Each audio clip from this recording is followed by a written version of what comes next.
L'11 de febrer és el Dia Internacional de la Dona Científic. Avui us presentarem unes quantes.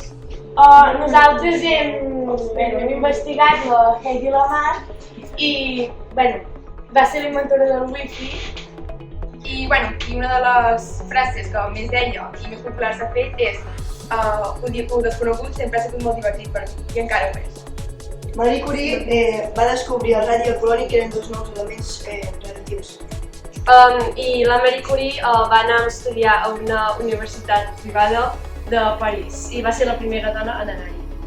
Marie Curie també va ser la primera dona en guanyar un premi Nobel i va haver molta polèmica perquè només se la volien donar al seu marit.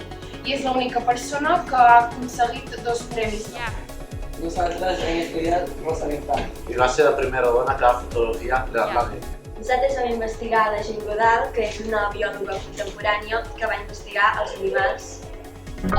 I és la persona considerada més especialista en ximpanzés. Nosaltres hem investigat sobre la Mae Jemison, que és una científica contemporània. Va ser la primera dona afroamericana en treballar a la NASA i en viatjar a l'espai.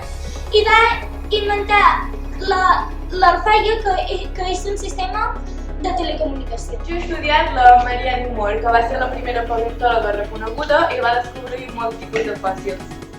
Jo he estudiat la Mileva Maric i era la dona d'Einstein i el va ajudar a perfeccionar la teoria de la gravetat.